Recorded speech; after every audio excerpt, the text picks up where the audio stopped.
আসসালামু আলাইকুম everyone, আনাভিয়াস daily কুকিংয়ে আপনাদের সবাইকে স্বাগতম। আজকে কিন্তু আমি নাস্তার একটা রেসিপি নিয়ে চলে এসেছি। বিশেষ করে কারোর ঘরে যদি ছোট বেবি থাকে তাহলে তাদের তো প্রতিদিনই হচ্ছে বিকেলবেলা কোনো না কোনো নাস্তার আইটেম তৈরি করতেই হয়। তো এই আলু দিয়েও কিন্তু হচ্ছে আমরা সহজেই হচ্ছে মজার একটা নাস্তার আইটেম তৈরি করতে পারি। আর গেস্ট আসলে তো কথাই নেই, গেস্টকেও আমরা এগুলো সার্ভ করতে পারি। তো আমি কিন্তু আজকে পটেটো স্টিক বানিয়ে দেখাবো। তো চলুন আমরা কথা না বাড়িয়ে রেসিপিটা দেখে আসি। পটেটো স্টিক বানানোর জন্য প্রথমেই কিন্তু আমাদের আলুর প্রয়োজন হবে। তো আমি এখানে আলু নিয়ে নিয়েছি। আমি এখানে ছোট ছোট সাইজের কয়েকটা আলু নিয়ে নিয়েছি। আপনারা চাইলে বড় সাইজের 2-3টা আলু নিলেও পারেন, বা চাইলে আপনাদের যার ঘরে যেমন আলু থাকে হচ্ছে সেরকম আলুই আপনারা নিয়ে এখানে করতে পারেন, নাস্তাটি তৈরি করতে পারেন। আপনারা চাইলে কিন্তু আলুগুলোকে পিলার দিয়েও হচ্ছে ছিলে নিতে পারেন, কিন্তু আমি এখানে ছুরি দিয়ে সুন্দর মতো ছিলে নিয়েছি। ছিলে নিয়ে ভালোভাবে ছেলার আগেও আমি ভালোভাবে ধুয়ে নিয়েছি, আর ছিলেও ভালোভাবে ধুয়ে এখন আমি ছোট ছোট টুকরা করে কেটে নিচ্ছি।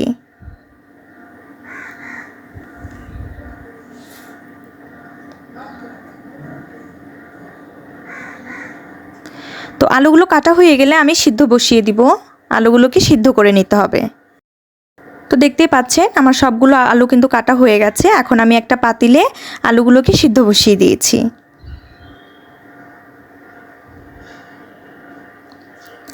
তো ঢাকনা দিয়ে আমি আলুগুলো সিদ্ধ করে নিব, তাতে করে আলুগুলো খুব দ্রুতই সিদ্ধ হয়ে যাবে। আলুগুলো সিদ্ধ হয়ে গেছে। এখন আমি একটা ছাঁকনিতে পানি ঝরানোর জন্য ঢেলে নিয়েছি।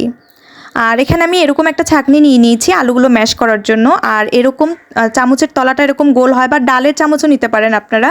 এরকম একটা চামচ নিয়ে নিয়েছি। এই চামচ দিয়েই কিন্তু আমি আলুগুলোকে হচ্ছে ম্যাশ করে নিব। তো আলুগুলো গরম থাকা অবস্থায় ম্যাশ করে নিতে হবে, ঠান্ডা হয়ে গেলে আবার পরে শক্ত হয়ে যেতে পারে। তো আমি গরম অবস্থায় আলুগুলোকে ম্যাশ করে নিচ্ছি। এরকম ছাঁকনিতে করে আলুগুলো ম্যাশ করলে আলুটা খুব সফট হয়, কোনো দানা দানা থাকার ভয় থাকে না। তো আপনারাও ট্রাই করবেন এইভাবেই আলুগুলোকে ম্যাশ করে নেওয়ার জন্য।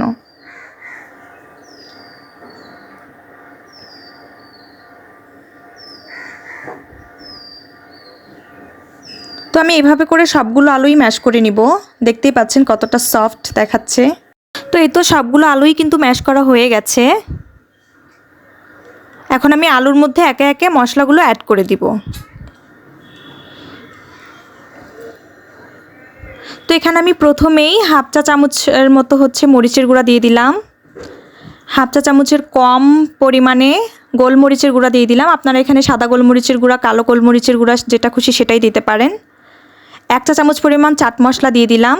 এখানে আপনারা চটপটির মশলাটাও অ্যাড করতে পারেন, দিতে পারেন চাট মশলা বাদে, কোনো সমস্যা নেই।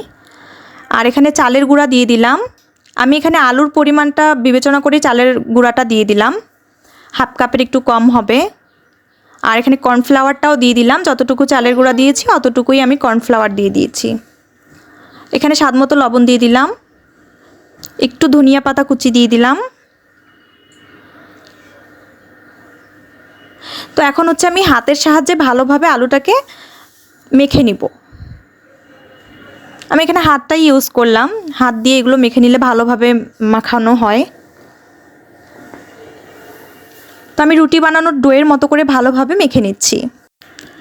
এটাকে কিন্তু খুব বেশি আবার নরম করবেন না, বেশি নরম করে ফেললে আবার শেপ দিতে গেলে শেপটা আসবে না, ধরতে গেলেই ভেঙে যাবে।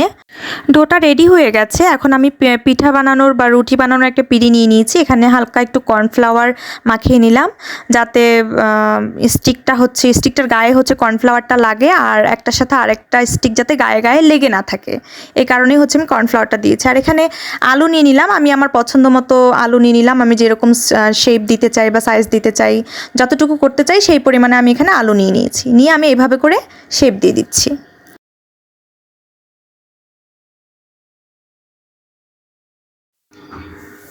এই তো একটা কিন্তু হয়ে গেল বানানো। তো আমি যেই প্লেটে রাখবো সেই প্লেটটাতেও কিন্তু আমি একটু কর্নফ্লাওয়ার ছিটিয়ে দিয়েছি, যাতে প্লেটের সাথে লেগে না যায়। তো আমি এভাবে করে আরও কয়েকটা বানিয়ে দেখাচ্ছি আপনাদের। তো বানানো কিন্তু খুবই ইজি এবং খুবই সিম্পল, অল্প সময়ের মধ্যেই হয়ে যায়।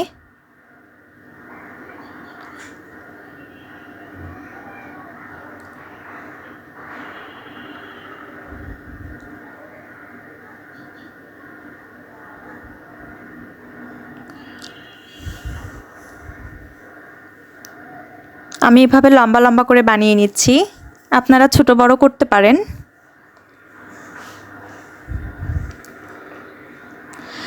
তো এই তো সবগুলো কিন্তু বানানো রেডি। এখন আমি এগুলো সবগুলোকে ভেজে নিব। তো ভাজার জন্য আমি চুলায় একটা প্যান বসিয়ে দিয়েছি। প্যানে আমি পরিমাণ মতো তেল দিয়ে দিয়েছি। তেলটাকে ভালোভাবে গরম করে নিচ্ছি। তেলটা ভালোভাবে গরম হয়ে গেলে এর মধ্যে আমি একে একে স্টিকগুলো সবগুলো দিয়ে দিচ্ছি। আমি এখানে একে একে সবগুলো স্টিকই দিয়ে দিচ্ছি। স্টিকগুলোকে আমি ডিপ ব্রাউন কালার করে ভেজে নিব। আর উল্টানোর সময় অবশ্যই সাবধানে উল্টাবেন, তা না হলে স্টিকগুলো ভেঙে যেতে পারে। আর মিডিয়াম আছে এগুলোকে ফ্রাই করার চেষ্টা করবেন, তা না হলে কিন্তু উপরে দ্রুতই কালার চলে আসবে, বাট ভিতরে ভালোভাবে কুক হবে না। আর হালকা আছে ভাজলে জিনিসটা খেতে অনেক মুচমুচে হয়, অনেক ক্রিস্পি হয়। তো এই তো আমার ভাজা হয়ে গেছে, আমি উঠিয়ে নিচ্ছি। বাকি যেগুলো আছে সেগুলো আমি ভেজে নিচ্ছি সেমভাবে। ভিউয়ার্স, দেখতেই পাচ্ছেন পটেটো স্টিক কিন্তু রেডি। এটা কিন্তু সস দিয়ে খেতে খুবই মজার, তো আমি এর জন্য এখানে সসও নিয়ে নিয়েছি।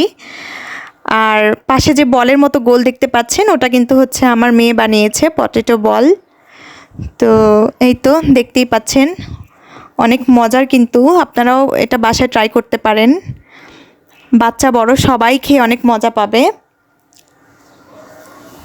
তো আমি এখানে এভাবে দেখাচ্ছি কারণ কতটা ক্রিস্পি হয়েছে সেটা বোঝানোর জন্য, কিন্তু আমি সাউন্ডটা অ্যাড করতে পারিনি, সরি। এটা কিন্তু খুবই ক্রিস্পি হয়েছিল, মুচমুচে হয়েছিল।